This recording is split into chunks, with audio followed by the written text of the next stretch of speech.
What's next for the Michael B. Moore campaign? We are working hard. We are continuing to get our message out here in the 1st Congressional District. We are out raising money, as you won't be surprised, and trying to continue to touch folks. So our campaign, we jumped into the race relatively early because we knew it was going to take a lot of money and a lot of work and effort to unseat Nancy Mace. We've got a great team. A bunch of people are coming together who have had senior roles in other high-profile campaigns around the country. We've been out raising money. The first quarter of our campaign, we raised more money than any other non-incumbent in the history of the district at that stage of the campaign, and we're continuing to build on that success. And again, people are resonating with our approach. Again, I'm a kind of no-nonsense business person. I have this low-country kind of orientation, and people, are resonating with that and supporting us. Nancy Mace, over the past few years, has really become a national figure. You're seeing her on all the major news networks. So can you, in a sentence or two, compare and contrast yourself to her since you're running against her? I mean, I think the easiest contrast is that my interest in serving is with the people of the 1st Congressional District. I'm not sure exactly whether she's running to be a vice presidential nominee or just running to be on national TV headlines, but I am really interested in moving the needle for the people here. It may sound a little bit corny. My grandmother told me once that whenever you leave a place, make sure it's better than when you got there.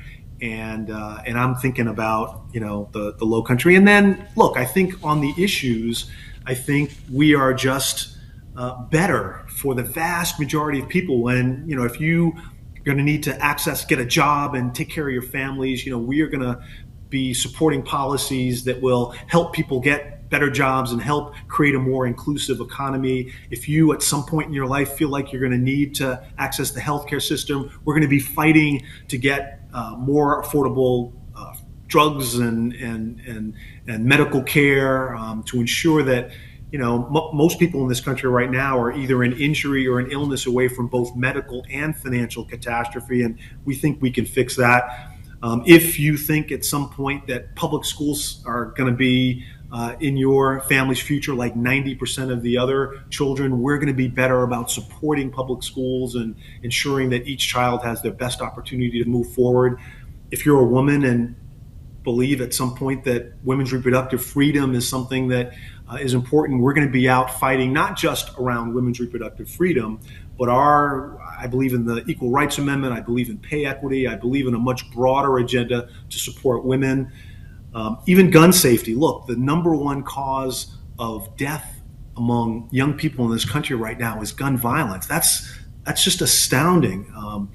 One can both respect the Second Amendment, but also agree with the rest, as do most Americans, in a sort of common sense approach to a number of issues to make our communities safer around guns. So there are a lot of things that, frankly, just on the issues, we are just better than Nancy and then Republicans. And I think people are starting to see that and understand that.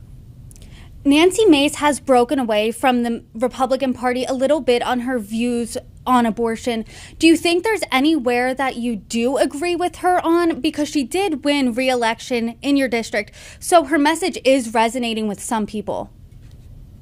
Well, I think part of my responsibility and opportunity is to hold her accountable for the enormous gap between what she says and what she does. She does talk at times a more moderate sort of tone around abortion, but she sponsored a 6-week abortion ban, which is one of the more extreme pieces of legislation out there. She supported a piece of legislation that she derided as a a-hole bill, but that was to prevent women in the military from accessing these important critical health kinds of services. So you can't have it both ways. You can't talk a moderate game, but yet vote 90+% with Marjorie Taylor Greene and the real extreme wing of the party. So I think part of our responsibility and opportunity as a campaign is to start connecting the dots on that and helping people to understand who the real Nancy Mace is.